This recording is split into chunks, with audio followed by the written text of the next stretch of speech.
Hello students. In last class we have discussed about the properties of determinants. तो जो properties मैंने आपको last अपनी वीडियो में शो किया था, दोज प्रॉपर्टीज एक बार मैं दोबारा से उनका रिव्यू कर देता हूँ so that we can start our questions now. सबसे पहली प्रॉपर्टी मैंने आपको जो बताई थी that was if any row or any column of the determinant are zero then the value of determinant will be zero. It means अगर किसी determinant के किसी भी रो या किसी भी कॉलम के सारे एलिमेंट जीरो हैं तो उसका आंसर जीरो होता है. That was the first property. Second property का मैं रिमाइंडर आपको एक बार फिर से देना चाहूंगा. किसी भी डिटर्मिनेंट में अगर कोई दो रो या कोई दो कॉलम्स आइडेंटिकल होते हैं तो उस डिटर्मिनेंट का एक्सपेंशन भी जीरो होता है. थर्ड प्रॉपर्टी मैंने आपको बताई थी if we multiply any scalar value with determinant that will be multiplied with only one row or only one column of the determinant. That was the third property. The next property, fourth property, अगर हम किसी determinant में किसी भी column या किसी भी रो में से कोई एक scalar value constant value common लेना चाहें तो हम ले सकते हैं, कोई हमें नहीं रोकेगा क्योंकि ये भी एक प्रॉपर्टी है. So these were the four properties. Next property, अगर हम किन्हीं दो रोज या किन्हीं दो कॉलम्स को इंटरचेंज करते हैं किसी डिटर्मिनेंट में तो डिटर्मिनेंट के बाहर नेगेटिव का साइन आ जाता है. That was your fifth property. Next property की अगर हम बात करें तो किसी भी स्क्वायर मैट्रिक्स का अगर हम डिटर्मिनेंट निकालते हैं या उसके ट्रांसपोज का डिटर्मिनेंट निकालते हैं तो दोनों के आंसर्स सेम आएंगे, उन दोनों में कोई डिफरेंस नहीं होगा. तो सिक्स प्रॉपर्टीज हमारी हो चुकी हैं. Next property, seventh property, we can add और we can subtract any two rows और any two columns with each other. तो जो रिजल्ट आएगा वो फर्स्ट प्लेस पे आएगा, like r1 tends to r1 plus r2. तो changes will be there on the place of row 1 only. That was the second last property. The next last property, किसी भी एक determinant को we can express as the sum of two determinant. That was the last property. So ये सारी properties जो थी वो मैं आपको last video में already बता चुका हूँ. एक जल्दी से मैंने इसका overview दे दिया है. अब इन properties के basis पे हम कुछ questions try करेंगे. Exercise NCERT के question number first की अगर हम बात करें तो first question is determinant x, y, z, a, b, c, x plus a, y plus b, z plus c. We have to show that this is equal to zero. हमें इसको zero के equal show करना है. अब इसको zero के equal show करने के लिए हमें प्रॉपर्टीज का यूज करना है. अब प्रॉपर्टी यहाँ पे कौन सी अप्लाई करेंगे अगर हम इसके बारे में बात करते हैं तो ऐसा कोई जरूरी नहीं है कि सिर्फ और सिर्फ एक ही मेथड से क्वेश्चन होगा, सिर्फ और सिर्फ एक ही प्रॉपर्टी से क्वेश्चन होगा, ऐसा नहीं है. मैं कुछ और लगाऊंगा, आप कुछ और लगाओगे, हो सकता है आप कुछ और लगा दो और आप कुछ और लगा दो, हर किसी से आंसर आएगा बट वो प्रॉपर्टी सही होनी चाहिए. The thing is that. तो अगर मैं यहाँ पे देखूं तो C1 प्लस C2 अगर मैं कर देता हूं, C1 प्लस C2 अगर मैं कर देता हूं तो फर्स्ट कॉलम में आ जाएगा x plus a, y plus b, z plus c. चलेगा, कोई दिक्कत नहीं है. अगर C2 प्लस C1 कर देते हैं तो भी चलेगा. C3 माइनस C1 कर देते हैं तो भी चलेगा. C3 माइनस C2 कर देते हैं तो भी चलेगा. तो चार तो मैंने आपको अभी बता दिए. इसके अलावा जो लास्ट प्रॉपर्टी मैंने आपको बताई कि किसी भी डिटर्मिनेंट को as a sum of two determinant express कर सकते हैं, वो प्रॉपर्टी भी लग सकती है. सो इस एक क्वेश्चन को करने के लिए हमारे पास स्टार्टिंग के लिए सिर्फ एक प्रॉपर्टी नहीं है, हमारे पास 5-6 अलग अलग डिफरेंट टाइप के वेज हैं जिनमें से मैं तो सिर्फ एक ही लूंगा ना. सो अभी मैं यहाँ पे ले रहा हूँ column 3 tends to column 3 minus column 2. If I apply this property C3 minus C2, so the result will be x, y, z, a, b, c. This is x plus a, y plus b, z plus c. That was column 3. अब इसमें से मैं कर रहा हूँ minus column 2 की values को, वो है a, b और c. जब मैं ये माइनस करता हूँ तो a minus a cancel, b minus b cancel, c minus c cancel. जो फाइनल रिजल्ट मेरे पास आएगा that will B x, y, z, a, b, c, x, y, z. अब अगर आप चेक करो first column and third column, first column and third column इन दोनों की वैल्यू सेम आ रही है. तो there is no need to expand this determinant. I have told you about the second property. किसी भी डिटर्मिनेंट में कोई दो रोज या कोई दो कॉलम्स अगर सेम आते हैं there is no need to expand that determinant. You can directly से that the answer is zero. So यहाँ पे आंसर आ गया आपका zero. That was the first question. बहुत ही सिंपल. सो नेक्स्ट क्वेश्चन की एक बार बात करते हैं. अगर हम अभी बहुत जगह है बोर्ड पे तो मैं इसी पे कंटिन्यू कर देता हूँ. So second question, this is a minus b, b minus c, c minus a. This is b minus c, c minus a minus b. This is c minus a minus b, b minus c. And we have to show that the result is zero. हमें result को zero proof करना है. अब इस question को अगर हम कैसे करें देखना है, क्या कोई दो कॉलम्स ऐड करें या सब्ट्रैक्ट करें, रोज को ऐड करें सब्ट्रैक्ट करें, भैया कुल मिला के जीरो लाना है। अब जीरो लाने के लिए माइंड में आपको क्या आएगा, दो प्रॉपर्टी, पहली और दूसरी। फर्स्ट प्रॉपर्टी में क्या था, किसी भी कॉलम या किसी भी रो के अगर तीनों एलिमेंट जीरो हो जाते हैं तो उसको एक्सपेंड करने की जरूरत नहीं पड़ती, हम डायरेक्टली लिख सकते हैं आंसर इज जीरो। दूसरी प्रॉपर्टी, कोई दो कॉलम या कोई दो रो अगर सेम हो जाते हैं तो भी हम उसे एक्सपेंड नहीं करते, हम डायरेक्टली लिखते हैं आंसर इज जीरो। तो यहाँ उन दोनों में से कौन सी प्रॉपर्टी अप्लाई होनी है ये हमें सोचना है। तो अगर आप यहाँ देखो, ऑल्दो एक मेथड नहीं है, मैं कुछ और प्रॉपर्टी लगाऊंगा, आप कुछ और लगा सकते हैं, लगनी यही दोनों है भाई। तो अगर मैं यहाँ पे C1 और C2 और C3 को ऐड कर दूं तो मेरा काम चल जाएगा, ये मेरा माइंड कह रहा है। आप कमेंट कुछ और कह सकते हैं, कोई दिक्कत नहीं, कहने दो, करो वैसे, कोई टेंशन नहीं है। तो C1 tends to C1 plus C2 plus C3, this is A minus B plus B minus C plus C minus A, B minus C plus C minus A plus A minus B, C minus A plus A minus B plus B minus C। First column में changes हुए हैं, बाकी सब कुछ same to same रहेगा, कोई changes नहीं होगा कहीं पे भी। तो result will be B minus C, C minus A, A minus B, C minus A, A minus B, B minus C, everything is same, कहीं कोई चेंजेस नहीं है। अभी देखो ये उड़ गया, ये सब उड़ गया, कुछ नहीं बचा इनमें से, एक प्लस एक माइनस एक प्लस एक माइनस एक प्लस एक माइनस सब गया, बचा क्या, zero zero zero, B minus C, C minus A minus B, C minus A minus B, B minus C। थोड़ा सा रिदम हो गया, गुड। तो zero zero zero, first column zero आ गया। मैंने आपको प्रॉपर्टी बताई थी, very first property of determinant, that was किसी भी डिटर्मिनेंट में कोई भी एक रो या कोई भी एक कॉलम के अगर सारे एलिमेंट जीरो होते हैं तो उसको एक्सपेंड नहीं करना होता, आप डायरेक्टली लिख सकते हैं कि भैया answer is zero. So that was your second question. So अभी हम बात करते हैं नेक्स्ट क्वेश्चन की, क्वेश्चन नंबर थर्ड, बट अभी हमारा बोर्ड तो फिल हो चुका है तो मुझे वीडियो को पॉज करना पड़ेगा ताकि मैं इसे इरेज कर पाऊं। So again we are here with two more questions of exercise second. So in this exercise the third question is that we have to show that this determinant is zero, हमें इस determinant को zero के equal show करना है। Again अगर हम बात करते हैं जीरो प्रूफ करने के लिए किसी भी determinant को, तो पहली दो प्रॉपर्टीज ही काम में आती हैं। पहली है जिसमें किसी भी एक रो या किसी भी एक कॉलम के सारे एलिमेंट जीरो तो आंसर जीरो, वो यहाँ पे नहीं दिख रहा मुझे। दूसरी प्रॉपर्टी, किसी भी दो रोज और दो कॉलम्स को अगर मैं आइडेंटिकल बना पाऊं तो भी मेरा काम चल जाता है, आंसर जीरो, मुझे यहाँ वो भी नहीं दिख रहा। तो अभी मुझे क्या करना है, मुझे ये देखना है कि मैं इनमें से किस प्रॉपर्टी के पास तक पहुंच सकता हूँ। तो यहाँ पे अगर आप ध्यान से देखेंगे तो ये दो कॉलम्स जो हैं ये बहुत छोटे छोटे वैल्यूज कंटेन कर रहे हैं, लेकिन ये कॉलम बड़ी बड़ी वैल्यूज कंटेन कर रहा है in comparison of these two columns. तो मैं कुछ यहाँ से कॉमन ले लूँ यार, थोड़ा सा बराबर पहुंच जाए, लेकिन यार ये क्या है, यहाँ तो मैं कॉमन भी नहीं ले सकता, 65 75 86 क्या कॉमन लेंगे।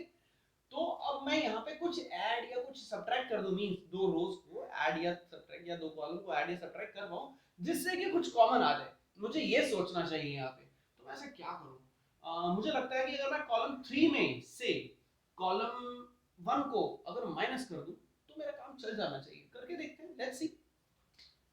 Column 3 tends to column 3 minus column 1, this is 2 3 5 7 8 9, 65 minus 2 63, 75 minus 3 72, 86 minus 5 81। अभी देखो कुछ कॉमन आ पा रहा है क्या इसमें से, यस अभी कॉमन आ रहा है थर्ड कॉलम में से। थर्ड कॉलम में से क्या कॉमन आ रहा है, column 3 tends to 1 by 9 times of column 3, 9 common आ रहा है यहां से। तो मैं या तो लैंग्वेज लिखूंगा कॉमन 9 from column 3 और I will write this symbolic form, या तो मैं ये सिंबलिक फॉर्म यूज करूंगा या फिर मैं ये लैंग्वेज यूज करूंगा। तो अगर मैं यहां से 9 कॉमन लेता हूं तो इट विल बी 2 3 5। मैंने आपको प्रॉपर्टी बताई थी कि किसी भी डिटर्मिनेंट से अगर हम कुछ कांस्टेंट वैल्यू कॉमन लेते हैं तो वो किसी एक रो या किसी एक कॉलम से लिया जाता है। मैंने जब प्रॉपर्टीज लिखवाई थी तो बताया था कि जिसमें से आपका मन करे उसमें से कॉमन ले लो, लेकिन ऐसा नहीं होता, हमें डिपेंड करता है क्वेश्चन की नीड क्या है। अब अगर मैं यहाँ पे देखा हूँ कि क्वेश्चन की कॉलम 3 में से, अगर यहाँ पे इस स्टेप के कॉलम 3 में से मुझे नीड है कॉमन लेने की, तो ये से लूंगा ना, मैं फर्स्ट और सेकंड से थोड़ी ले लूंगा, नीड तो मेरे कॉलम 3 से है। तो कॉलम 3 से अगर मैं 9 को कॉमन लेता हूँ तो दैट विल बी 7 8 9, तो इट विल बी 7 8 एंड 9। अभी देखो कॉमन तो हमने ले लिया, कॉमन लेने के बाद क्या हुआ, कॉमन लेने के बाद दो कॉलम्स एकदम ट्विंस आइडेंटिकल आ गए। प्रॉपर्टी थी किसी भी डिटरमिनेंट में कोई दो रोज या कोई दो कॉलम्स अगर आइडेंटिकल होते हैं तो उसको सॉल्व नहीं करना, यू विल डायरेक्टली से दैट द आंसर इज 0। तो यहाँ पे रिजल्ट आ जाएगा 9 multiply 0 that will be equal to 0। This is the way how we can prove this question. So इसी तरह से नेक्स्ट क्वेश्चन देखो। नेक्स्ट क्वेश्चन थोड़ा सा दिमाग लगाओ, ऑब्वियसली वीडियो पे हम बात कर रहे हैं तो आप लोग मेरे सामने तो हो नहीं, मुझे आंसर कर पाओगे, तो मैं ही आपके लेवल पे आके थोड़ा सा सोच लेता हूँ कि बच्चा क्या सोचेगा कि यार मुझे इसको 0 प्रूव करना है, मैं क्या करूँ, किस कॉलम को किस रो को ऐड करूँ। भाई ऐड से ना, ऐड से काम चल रहा ना सब्ट्रैक्ट से काम चल रहा, किसी भी वे में एडिंग और सब्ट्रैक्शन से काम नहीं चल रहा है। क्या करना चाहिए, थोड़ा सा सिंपलीफाई करके देख लेते हैं। सिंपलीफाई अगर हम करें तो that is B C C A B, तो ये आ जाएगा A B plus A C, B C plus A B, A C plus B C. लो जी, हमने ब्रैकेट ओपन करा है सिर्फ, और मैंने कुछ नहीं किया, सिर्फ ब्रैकेट्स ओपन किए हैं, वो तो कर ही सकता हूँ। अब अगर यहाँ देखें कॉलम 3 और कॉलम 2 को ऐड करने से सब कुछ एक ही बन जाएगा। Column 3 tends to column 3 plus column 2, so it is 1 1 1, b c c a a b, this is a b plus a c plus b c, this is a b plus b c plus c a, this is a b plus b c plus c a। अरे भैया ये तो तीनों same आ गए। अब अगर third column से देखें तो एक कांस्टेंट, एक वैल्यू ऐसी है जो कॉमन आ रही है, that is A B plus B C plus C है, तीनों से कॉमन आ रहा है। तो कॉलम 3 में से हम ये कॉमन ले लेते हैं, तो मैं यहाँ लैंग्वेज फॉर्म ले रहा हूँ, common A B plus B C plus C A from column 3, तो this will be A B plus B C plus C A, common ले लिया, अंदर बचा 1 1 1, B C C A B 1 1 1। अब एक प्रॉपर्टी थी जो मैंने लास्ट में भी लगाई, उससे पहले भी लगाई थी, कोई दो रोज या कोई दो कॉलम्स क्या बन जाए, आइडेंटिकल। कोई भी दो रोज या कोई भी दो कॉलम्स अगर आइडेंटिकल होते हैं तो आंसर विल बी 0। तो यहाँ पे हमारा आंसर आ गया इस डिटरमिनेंट का 0। So A B plus B C plus C A multiply 0 will be equal to 0, because 0 multiply anything will always be 0. That's the way how we can do this question. So अभी again मुझे 1 minute के लिए video post करना पड़ेगा, so that मैं इसे erase करने के बाद प्रिपेयर कर पाऊँ नेक्स्ट क्वेश्चन के लिए। So again I am here with this question, exercise का question number 5।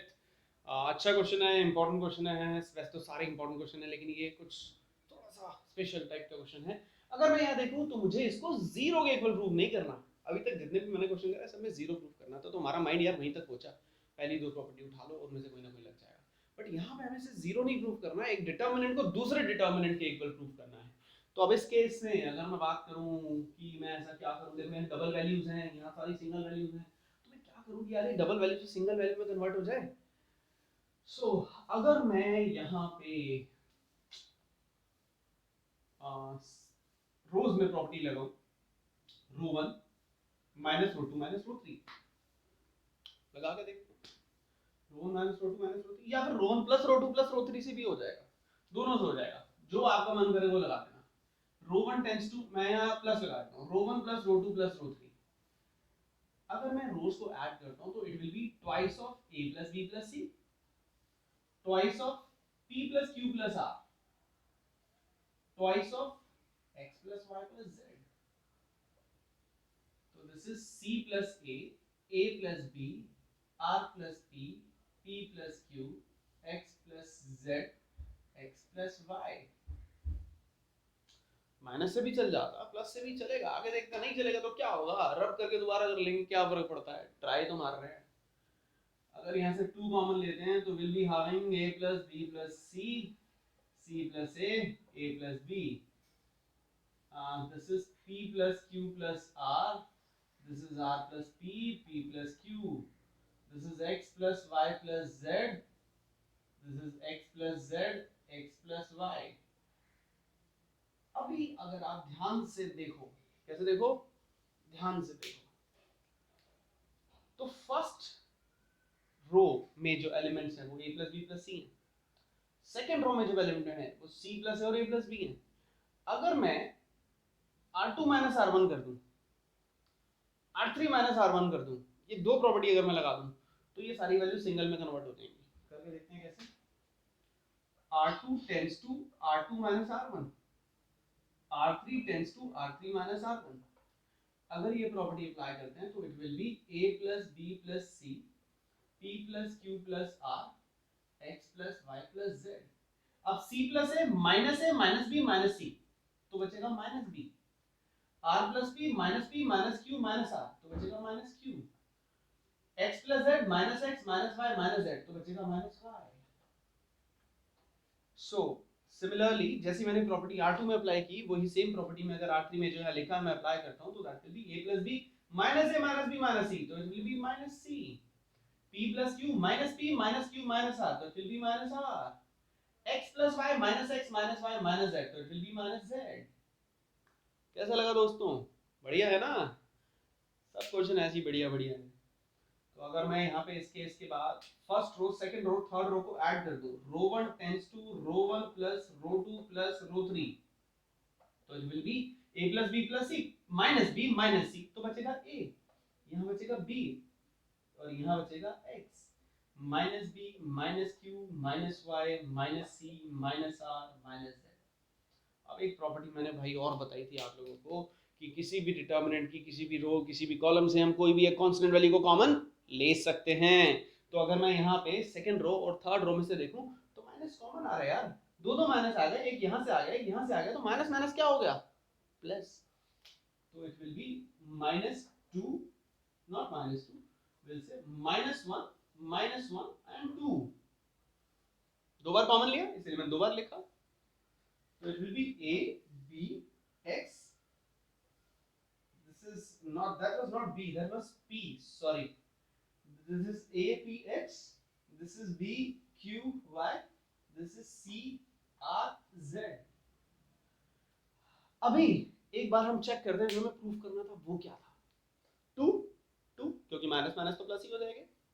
a p x same आ गया, b q y सेम आ गया, CRZ सेम आ गया. सो जो हमें प्रूव करना था एग्जैक्टली वो स्टेप आ चुका है, क्योंकि माइनस और माइनस प्लस होगा. So that is your right hand side. That's your answer. Now we have finished this question. Remaining questions अब जो होंगे I will discuss in next video. Okay, bye bye.